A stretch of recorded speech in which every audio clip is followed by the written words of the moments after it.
இந்த பிளாஸ்டிக் பானையால் பாதிப்படைந்திருக்கு. அதை என்னென்று சரி பண்ணுறது பற்றி நான் உங்களுக்கு கூற போகிறேன். நிச்சயமா சொல்லுங்க. என்னை பார்க்க உங்களுக்கு எப்படி தெரிகிறது? குப்பை போல் தெரிகிறதா? ஆம், தெருவெங்கும் கொட்டி கிடக்கும் குப்பைதான் நான். எனது பெயர் பிளாஸ்டிக் கவர். என்னை தமிழில் நெகிழி என்றும் அழைப்பர். என்னை பல இடங்களில் பயன்படுத்துகிறார்கள். உதாரணமாக காய்கறி கடை, மருந்து கடை, துணிக்கடை என்று பல இடங்களில் என்னை பயன்படுத்துகிறார்கள். எல்லோருக்கும் உதவும் நான் கண்ணுக்கு தெரியாத ஆபத்துக்களை இலவசமாக வழங்குகிறேன். ஆபத்தா என்று யோசிக்கும் உங்களுக்கு நானே கூறுகிறேன், கேட்டுக்கொள்ளுங்கள். என்னால் சுற்றுப்புற சூழலும் நிலத்தடி நீரும் மண் வளமும் பாதிப்படுகின்றது. இதனால் எமது பாரம்பரிய தொழிலான விவசாயம் பாதிக்கப்படுகின்றது. நான் உட்கார கழிவு என்பதனால் என்னை எரிப்பதன் மூலம் அதிலிருந்து வரும் புகையை சுவாசிப்பதனால் புற்றுநோய், சுவாச கோளாறு போன்ற பல நோய்கள் ஏற்படுகின்றது. உங்களுக்கு காலங்களில் என்னால் பாதிக்கப்பட்ட நிலத்தடி நீர் மண்ணினுள் செல்லாது மண்ணின் மேலே வெள்ளமாக சென்று பாதிப்பை தருகிறது உங்களுக்கு. இவ்வளவு ஏன்? நீங்கள் ஆரோக்கியம் என்று நினைக்கும் தாய்ப்பாலில் கூட மைக்ரோ பிளாஸ்டிக் இருப்பதாக அண்மையில் நடந்த ஆய்வுகள் கூறுகின்றது. தெரியும். சரி சரி, என்ன தெரியாத இந்த ஊர்ல நீங்க நான் மட்டும் தான் இல்லையா? இல்ல மற்றவங்களை சொல்லுங்க. நீங்க என்ன உங்களுக்கு ஒருத்தரையும் தெரியலையா? எனக்கு என்ன பேரு தெரியாதா? எனக்கு என்ன பேரு சொல்லுவா? இல்ல இணையதளமா சமூக ஊடகம் அப்படியா? அதானே பார்த்தேன். என்ன தெரியாதா? தெரியாமல நான் உங்க வாயால கேட்கலாம் தான் கேட்டேன். சரி சொல்லுங்க. நான் உங்களுக்கு இந்த செல்போனால என்னென்ன பாதிப்பு நடக்கும், நன்மை இருக்கு என்று சொல்றதுக்கு தான் நீங்க வந்திருக்கு. சொல்லுங்க சொல்லுங்க. இந்த செல்போனை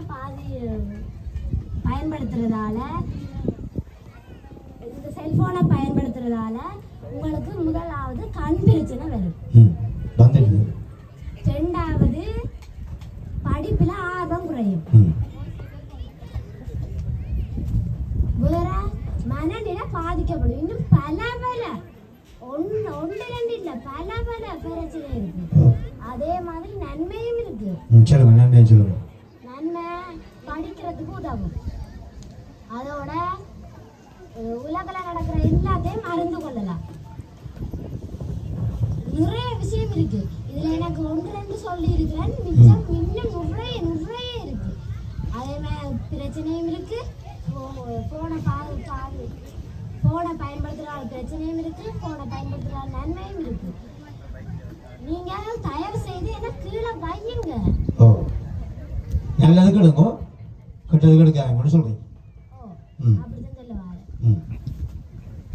தயவு செய்து என்ன கீழே வையுங்க. இந்த அப்பா அம்மா என்ன சொல்றாங்க? அந்த போனை கொஞ்சம் வையுங்க. தயவு செய்து நான் உங்களை கீழே வைக்க சொல்றேன். ப்ளீஸ். சரி, நன்றி நன்றி. தயவு செய்து நல்லது கெடுங்க, கெட்டதுக்கு எல்லாம் எடுக்காதீங்கன்னு சொல்றான். பெற்றார் சொன்னாலும் பிள்ளைகள் கேட்டாதானே பாப்பேன். அடுத்த வாங்க அவசரமாக. இல்லை நீங்க யாருன்னு தான் கேட்டேன்.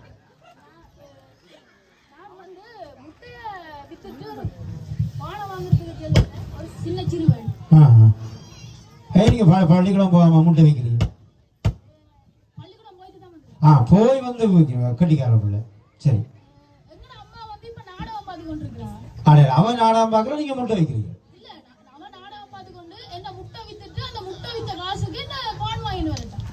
அவன் சமையலும் இல்லை.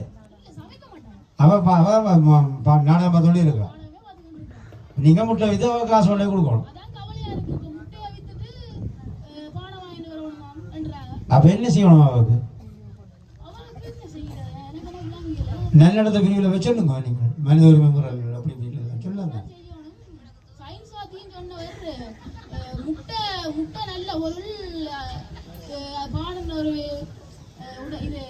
உடலுக்கு பாதிப்பு ஏற்படுத்தும் சொன்னவர் என்ன செய்யறேன்னு விளங்கல. அதான் நான் இப்ப உங்கள்ட்ட சொல்றேன். எங்க அம்மாமாருக்கு நீங்க விளக்கம் கொடுங்க.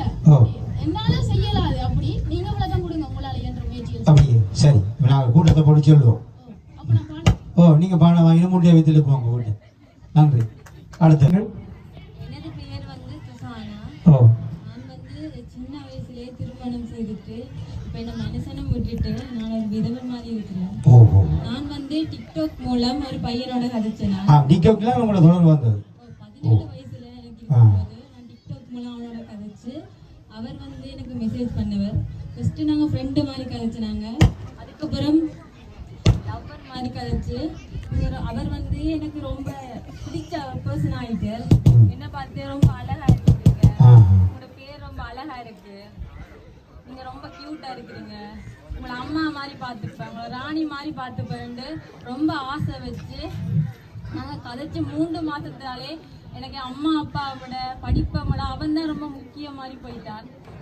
நான் வந்து அவனுக்கு ஆசைப்பட்டு என்னை படிப்பெல்லாம் விட்டுட்டு சின்ன வயசுல 17 வயசுலயே அவன் என்ன கூட்டிட்டு போறேன்னு சொல்லிட்டு நான் அவனோட ஓடி போயிட்டேன்.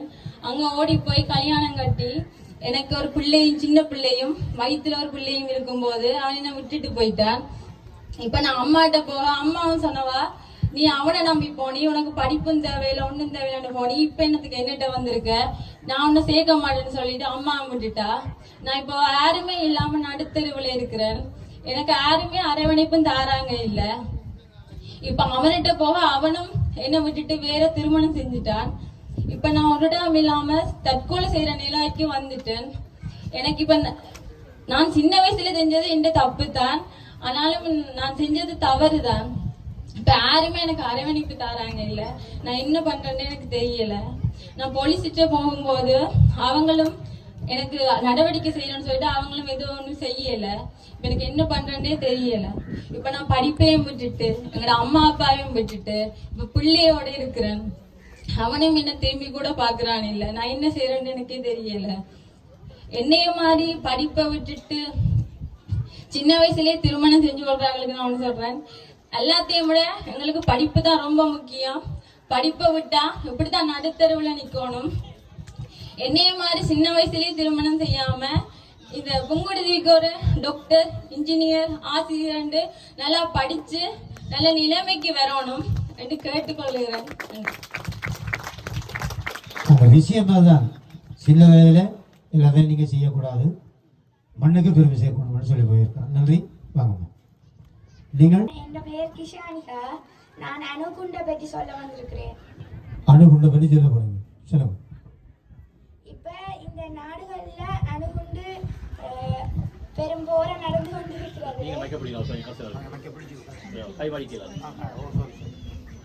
அப்ப அந்த அணுகுண்டை பற்றி நான் இப்ப உங்களுக்கு சொல்ல வந்திருக்கிறேன். நான் தான் அணுகுண்டு. இந்த உலக நாடுகள் என்னை கண்டு அச்சுகின்றன. இந்த உலக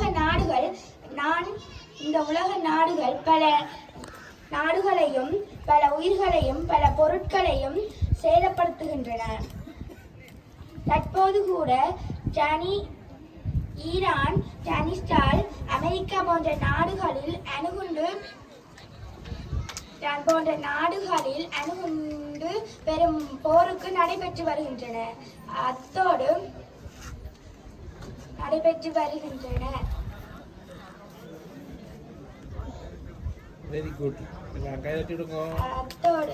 நாங்களும் எங்களோட உலகத்தை காத்துட்டு என்ன பயன்படுத்தாம இருக்கணும்.